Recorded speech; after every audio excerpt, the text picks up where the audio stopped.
Graph समझाने से पहले एक बात मैं बताना भूल गई आप लोगों को। ये जो कार्डिनल अप्रोच है ये किसने दी है? ये डॉक्टर मार्शल ने दी है। ठीक है, डॉक्टर मार्शल जो फेमस इकोनॉमिस्ट हैं उन्होंने ये अप्रोच दी है। और ये और कुछ और इकोनॉमिस्ट ये भी कहते हैं कि जो यूटिलिटी होती है, यूटिलिटी उसको हम मेजर किस में करते हैं? यूटिल्स में। ठीक है, किस में मेजर करते हैं? यूटिल्स में। ठीक, तो जो ये यूटिल है उन्होंने ये बोला है कि एक यूटिल इज इक्वल्स टू 1 रुपी समझिए। ठीक है, उन्होंने ये बोला और कई सारे इकोनॉमिस्ट ने ये बोला है कि एक यूटिल्स हमारा 1 रुपीज़ के इक्वल समझिए। क्यों? क्योंकि यहाँ पे ये लोग ये बात कहते हैं कि हम लोग यूटिलिटी को मनी में भी मेजर कर सकते हैं, यूटिलिटी को मनी में भी मेजर कर सकते हैं। इसीलिए यहाँ पे 1 यूटिल इज इक्वल्स टू 1 रुपी लेते हैं हम लोग। ठीक, आई होप समझ में आ गया होगा आपको। इसीलिए यहाँ पे 1 यूटिल इज इक्वल्स टू 1 रुपी लेते हैं। ठीक है, 20 यूटिल्स होंगे तो 20 रुपीज़ हो जाएंगे, 30 यूटिल्स होंगे तो 30 रुपीज़ हो जाएंगे। ठीक, तो ये किसने बोला है? अल्फ्रेड मार्शल ने भी डॉक्टर मार्शल ने भी बोला है और कई सारे अदर इकोनॉमिस्ट ने भी ये बात बोली है। Now see the graph. हम लोगों को क्या करना है? In case of one commodity का ग्राफ समझना है। समझिए, पहले हम लोग स्केड्यूल देख लेते हैं। यूनिट्स हैं हमारी, ठीक है, यूनिट्स हैं हमारी, प्राइस है हमारा, और क्या होगा यहाँ पे? MU यानी मार्जिनल यूटिलिटी। ठीक है, अब यूनिट्स देख लो। मान लीजिए मैंने 1 यूनिट ली, 3, 4, 5, 6। ठीक है, मैं 4, 5, 6 मैं 6 यूनिट्स तक कोई भी कमोडिटी परचेज करती हूँ। मान लो ये गुड X की बात कर रहे हैं। ठीक है, हमने गुड X परचेज किया है। ठीक है, अब सी प्राइस हमारा, मैंने अजम्पशन में आप लोगों को क्या बताया था? प्राइस हमारा सेम होगा, हर बारी प्राइस हमारा सेम होगा। ठीक है, तो प्राइस हम सब में 5 रुपीज़ लिख सकते हैं। मान लीजिए जो गुड X है वो 5 रुपए का है। ठीक है, गुड X जो है वो 5 रुपीज़ का है। ठीक, 5 हमने सब में लिख दिए। क्यों लिख दिए? क्योंकि अजम्पशन में हम पढ़ के आ रहे हैं कि एक ही साइज की कमोडिटी होगी, एक ही कमोडिटी होगी और एक ही प्राइस होगा। ठीक है, इसलिए हमने 5 की क्या ले ली? प्राइस ले लिया। अब MU का देखिए। MU मान लीजिए मैं कोई कमोडिटी, जब मैं गुड X जब खाती हूँ, जब मैं गुड X कंज्यूम करती हूँ, तो पहली यूनिट में मुझे सबसे ज़्यादा सेटिस्फैक्शन मिलता है। ठीक है, मान लीजिए मुझे 20 का सेटिस्फैक्शन मिला पहली यूनिट पे। मैंने आप लोगों को कल ही ये बात बताई थी जब हम TU और MU पढ़ रहे थे कि जो फर्स्ट हम यूनिट कोई किसी भी चीज़ की खाते हैं उससे जो सेटिस्फैक्शन मिलता है हमें, जो हमारी यूटिलिटी अच्छी होती है, जो सेटिस्फैक्शन हमारा मतलब मिलता है हमें, वो सबसे ज़्यादा सेटिस्फैक्शन होता है। मतलब मान लीजिए अगर मैं 5 रुपीज़ की कोई एक चॉकलेट खा रही हूँ, ठीक है, तो जब मैं उसका एक चॉकलेट खाऊंगी जब, तो उस चॉकलेट से मुझे सबसे ज़्यादा सेटिस्फैक्शन मिलेगा। ठीक है, फिर जब मैं दूसरी चॉकलेट खाती हूँ तो मुझे 16 का ही सेटिस्फैक्शन मिलता है। ठीक है, फिर उसके बाद तीसरी यूनिट पे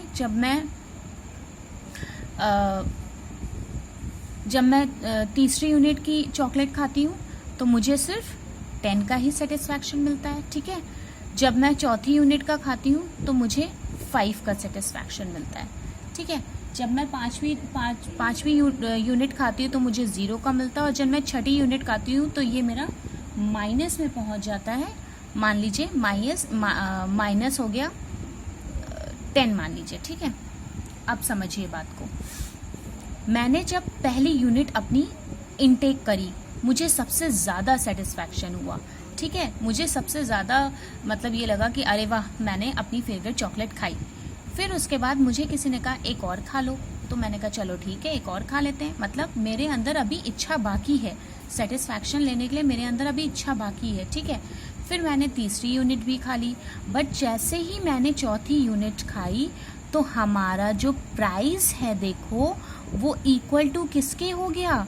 हमारी MU के इक्वल। और हम यहाँ पे यही सीखना चाह रहे थे कि हमारा मैक्सिमम सेटिस्फैक्शन कब माना जाएगा, जब हमारा प्राइस जो है वो MU के इक्वल हो जाएगा, तब हम मान लेंगे कि हमें मैक्सिमम सेटिस्फैक्शन मिल गया। मीन्स चौथी यूनिट पे हमारा प्राइस और मार्जिनल यूटिलिटी सेम हो गया। ठीक है, उसके बाद देखो 5वीं यूनिट पे मेरा मन नहीं किया, मुझे कोई सेटिस्फैक्शन नहीं मिला, और 6वीं यूनिट पे मेरा उल्टा हो गया कि मतलब कुछ नहीं, मेरे को और गलत ही हो गया। ठीक है, तो जो सेटिस्फैक्शन मुझे सेम प्राइस पे मिल गया उसे हम लोग क्या बोलते हैं, commodity in case of one good. यहाँ पे हमारा कंज्यूमर इक्विलिब्रियम हो जाएगा। यहाँ पे हमारा क्या हो जाएगा, कंज्यूमर इक्विलिब्रियम। ठीक है, कंज्यूमर इक्विलिब्रियम। और इसी पॉइंट पे हमारा MUX is equals to PX हो जाएगा। X कमोडिटी की बात करी थी हमने, तो क्या हो जाएगा, MUX is equals to PX। कौन से केस में, कंज्यूमर इक्विलिब्रियम के ही केस में। अब इसका डायग्राम समझ लो, जैसे हम ये डायग्राम बना रहे हैं। ठीक है,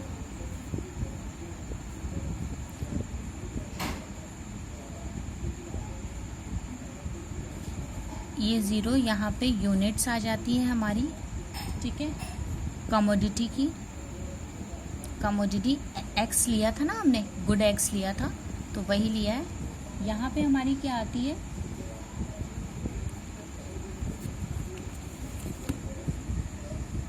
MU और प्राइस। ठीक, MU और प्राइस यहाँ पे ले लेते हैं इस जगह पे। ये हमारी Y एक्सिस है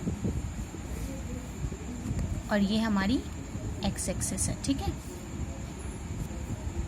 अब देखो प्राइस तो हमारा सेम ही रहना है। ठीक है, मान लीजिए हमने डिफरेंस ले लिया 5 का, 5, 10, 15, 20, 25। ठीक है, और यहाँ पे भी हमने 1 2 3 4 ले लिया, 1 2 3 4 5 6। ठीक है, प्राइस हमारा सेम रहेगा, प्राइस हमारा सेम रहेगा, मीन्स प्राइस हमारा एक ही है, प्राइस एक है ना। यहाँ पे भी हमने प्राइस कांस्टेंट ले लिया।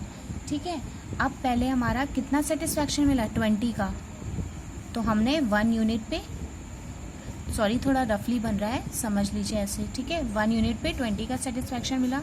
2 यूनिट पे कितना मिला, 2 यूनिट पे हमें 16 का मिला, मतलब 20 से थोड़ा सा ज़्यादा, 20 से थोड़ा सा कम। 3rd यूनिट पे हमें 10 का ही मिला, 3rd यूनिट पे हमने 10 का ले लिया। 4 यूनिट पे हमें 5 का मिला, 5 का मिला। 5th यूनिट पे 0 हमें मिला, और 6th यूनिट पे हमारा माइनस का केस पहुंच गया। तो ये हो गया हमारा MU। ठीक है, माइनस यहाँ पे क्या लेना है, 10 ले लेते हैं माइनस का। ठीक है, तो ये 10 वाला हो गया। तो जो ये कंडीशन होगी, ये वाली, ये क्या हो जाएगी हमारी, कंज्यूमर इक्विलिब्रियम। ठीक है, ये कंडीशन हो जाएगी हमारी कंज्यूमर इक्विलिब्रियम।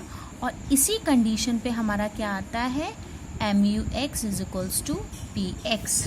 ठीक है, ये आपका हो गया चार्ट और ये आपका हो गया डायग्राम। आई होप सबको समझ में आ गया होगा।